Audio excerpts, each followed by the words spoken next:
الحمد لله رب العالمين نحمده ونستعينه ونستهديه ونصلي ونسلم على سيدنا محمد صلى الله عليه وسلم وعلى آله وصحبه أجمعين. السلام علیکم ورحمۃ اللہ وبرکاتہ. محترم ناظرین کرام، ترجمان الکتاب کے ایک اور علمی اور بامقصد پروگرام میں خوش آمدید. آج ہم کتاب آپ کے مسائل اور ان کا حل کے زیر مطالعہ باب اجتہاد و تقلید کی نہایت اہم موضوعات پر بات کرنے جا رہے ہیں. یہ موضوعات ہمیشہ عوام میں سوالات کی وجہ بنتے ہیں. صحابہ رضی اللہ عنہم کے درمیان قرآن و حدیث کے فہم میں اختلاف کیوں تھا؟ رسول اکرم صلی اللہ علیہ وسلم اور خلفائے راشدین کا فقہی تعلق کیا تھا؟ کیا عام آدمی کے لیے ایک فقہ کی پابندی ضروری ہے؟ جب دین مکمل ہے تو پھر فقہ کیوں لکھی گئی؟ اور آخر قرآن و حدیث کے ہوتے ہوئے چار فقوں پر خصوصاً فقہ حنفی پر اتنا اعتماد کیوں کیا گیا؟ یہ سب سوالات آج کے اس سیشن میں آپ کے سامنے رکھوں گا اور اصل جوابات کتاب سے آپ کے سامنے پڑھوں گا. براہ کرم آخر تک ہمارے ساتھ رہیے گا. یہ سلسلہ آپ کے ذہن کو کھولے گا، فکر کو مضبوط کرے گا اور دین کی ایک اہم پہلو کو نہایت واضح بنا دے گا. اب آئیے کتاب سے متعلقہ متن کی تلاوت کی طرف چلتے ہیں. فہم قرآن و حدیث میں صحابہ رضی اللہ عنہم کا اختلاف. سوال: امام کس کی پیروی کرتا ہے؟ یہ سلسلہ کہاں تک پہنچتا ہے؟ فرقہ بندی یا اختلاف کہاں سے شروع ہوتا ہے؟ جواب: قرآن و حدیث کے فہم میں صحابہ رضی اللہ عنہم میں بھی اختلاف تھا، اور یہ فرقہ بندی نہیں، جیسا کہ بخاری شریف کی ایک حدیث میں ہے کہ غزوہ احزاب کے دن آپ صلی اللہ علیہ وسلم نے حضرات صحابہ کرام رضی اللہ عنہم سے فرمایا تھا کہ تم میں سے کوئی شخص بنو قریظہ کے علاوہ عصر کی نماز نہ پڑھے مگر راستے میں عصر کا وقت ہو گیا. بعض حضرات نے راستے میں نماز پڑھ لی جبکہ دوسرے حضرات نے نماز عصر قضا کر دی مگر بنو قریظہ پہنچ کر نماز پڑھی. جب حضور صلی اللہ علیہ وسلم کے سامنے دونوں قسم کے لوگوں کا عمل آیا تو آپ نے کسی پر نکیر نہ فرمائی. سوال: کیا ائمہ دین نے اس بات کو مد نظر نہ رکھا کہ دین کو تو وہ آسان کر رہے ہیں مگر اس کا نتیجہ کیا ہوگا، یعنی اختلاف اور فرقہ بندی؟ جواب: اس میں ائمہ کا کیا قصور ہے؟ انہوں نے اپنے اپنے اجتہاد کے مطابق دین سمجھانے کی سعی و کوشش فرمائی اور امت کو ایک دوسرے سے دست و گریبان ہونے سے بچایا. بہرحال موجودہ اختلاف فہم کا اختلاف ہے. سوال: فرقہ بندی اور اختلاف کب پیدا ہوا؟ جواب: صحابہ رضی اللہ عنہم کے دور سے. سوال: چار ائمہ دین کا طریقہ مختلف ہے، کس کے طریقے کو اپنایا جائے؟ جواب: چاروں برحق ہے، کسی ایک کے طریقے کو اپنے عمل کے لیے اختیار کر لیا جائے. رسول اکرم صلی اللہ علیہ وسلم اور خلفائے راشدین کا کس فقہ سے تعلق تھا؟ سوال: رسول اکرم صلی اللہ علیہ وسلم اور خلفائے راشدین رضی اللہ عنہم کا کس فقہ سے تعلق تھا؟ جواب: رسول اللہ صلی اللہ علیہ وسلم صاحب وحی تھے اور وحی الہی کی پیروی کرتے تھے. بعض امور میں آپ صلی اللہ علیہ وسلم اجتہاد فرماتے تھے اور وحی الہی اس کی تصویب یا اصلاح کرتی تھی. خلفائے راشدین رضی اللہ عنہم غیر منصوص مسائل میں اجتہاد فرماتے تھے اور اگر ان کے اجتہاد کو قبولیت عامہ حاصل ہو جاتی تھی تو یہ اجماع تھا. صحابہ کرام رضوان اللہ علیہم اجمعین میں بعض مجتہد تھے اور بعض مجتہد نہیں تھے. مجتہد خود اجتہاد فرماتے تھے اور جو مجتہد نہیں تھے وہ اہل اجتہاد سے دریافت فرماتے تھے. یہی حال تابعین کا بھی رہا. ان کے بعد ائمہ مجتہدین رحمہم اللہ کا دور آیا اور ان کے مسائل منقح شکل میں مدون ہو گئے.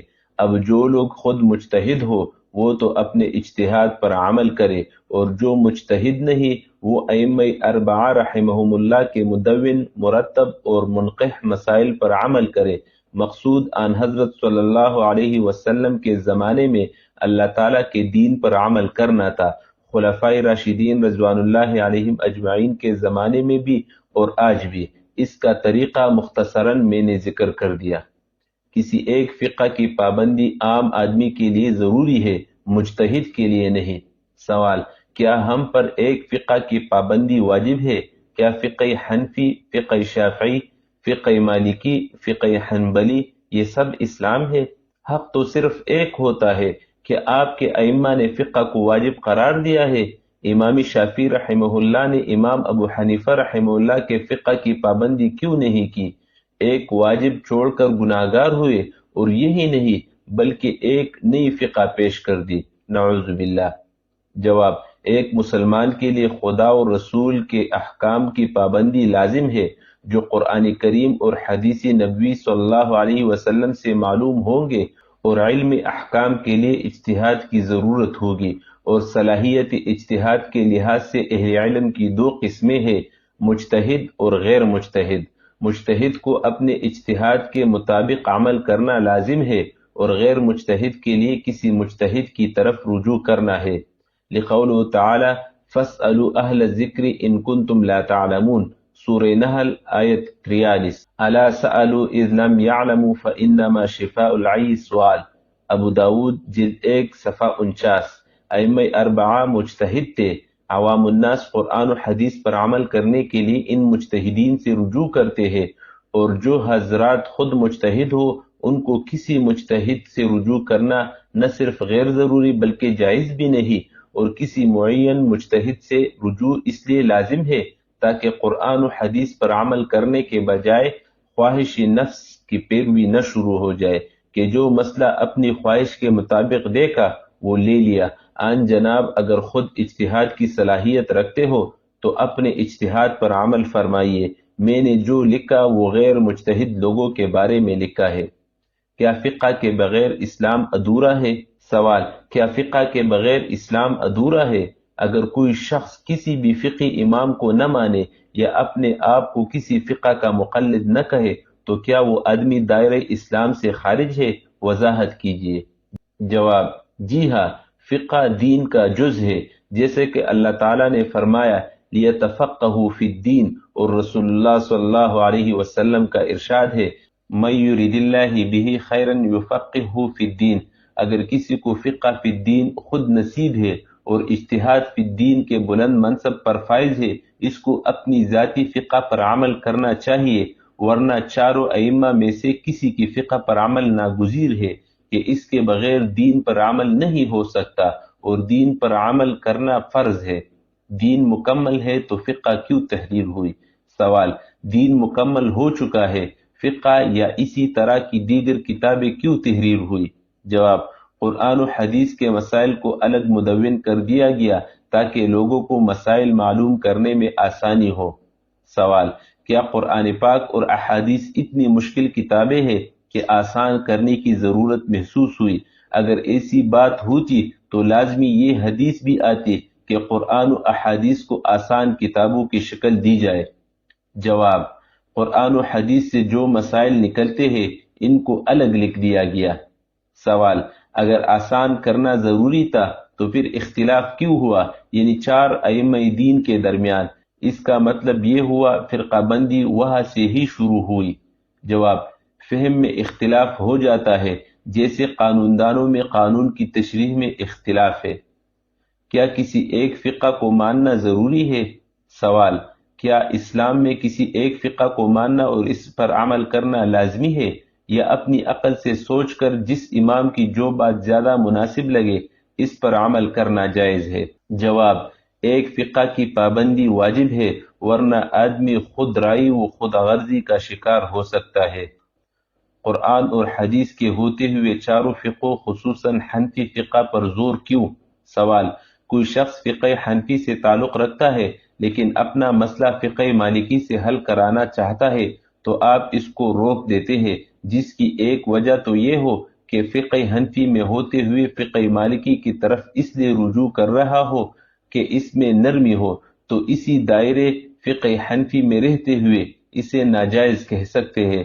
لیکن قطع نظر ان ساری باتوں کے، میں آپ سے یہ پوچھنا چاہتا ہوں کہ آخر ان ائمہ اربعہ کی فقہ کو مذہب کا درجہ کیوں دیا جاتا ہے کہ اس وقت چاروں اماموں کے ماننے والوں کے مابین اس قدر دوری ہے، جبکہ ایک اچھے مسلمان کو ہر وہ بات جو کتاب و سنت کے نزدیک حقیقت ہو ماننی چاہیے، اور فقہ کی اہمیت بہت زیادہ کر دی گئی، حالانکہ اللہ اور رسول کی اطاعت ضروری ہے۔ اس واضح حکم کے بعد آپ بتائیے کہ کسی امام، مجدد، ذلی یا بروزی نبی کی گنجائش کہاں رہ جاتی ہے؟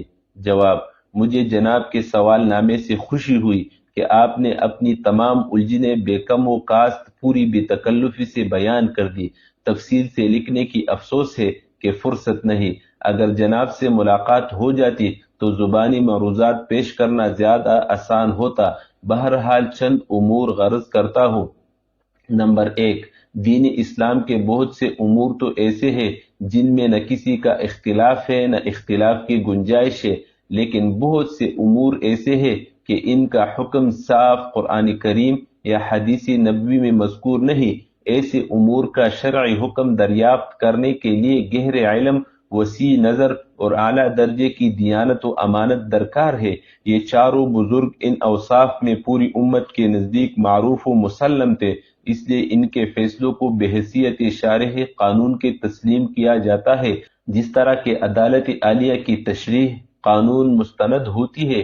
اس لیے یہ تصور صحیح نہیں کہ لوگ اللہ و رسول کی اطاعت کی بجائے ان بزرگوں کی اطاعت کرتے ہیں۔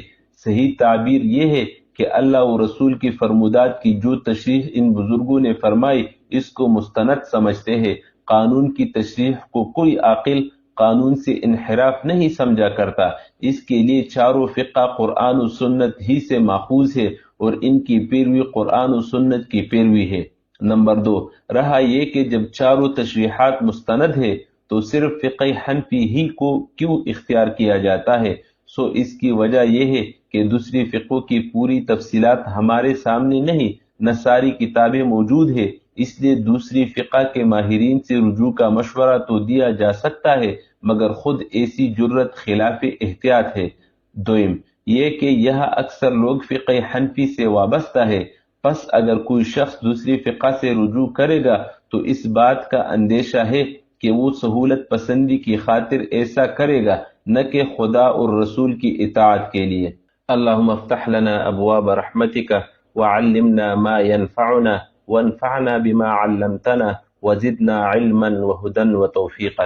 یا اللہ ہمیں قرآن و سنت کی صحیح سمجھ عطا فرما، اکابر امت کے طریقے پر چلنے کی توفیق عطا فرما، اختلافات کو رحمت کے ساتھ قبول کرنے کی بصیرت عطا فرما، اور دین کی امانت کو صحیح طور پر سمجھ کر دوسروں تک پہنچانے کی توفیق نصیب فرما، آمین یا رب العالمین۔ آج کا سوال: کیا آپ سمجھتے ہیں کہ قرآن و حدیث کو براہ راست سمجھنا ہر شخص کے لیے ممکن ہے یا فقہ ایک ناگزیر سہارا ہے؟ اپنی رائے ضرور بتائیے، اور اگر ویڈیو پسند آئے تو لائک، شیئر اور کمنٹ کیجیے۔ ترجمان الکتاب کو سبسکرائب کرنا بالکل نہ بھولیے، آپ کی سپورٹ ہی اس علمی سلسلے کو آگے بڑھاتی ہے۔ جزاکم اللہ خیرا، والسلام علیکم ورحمۃ اللہ وبرکاتہ۔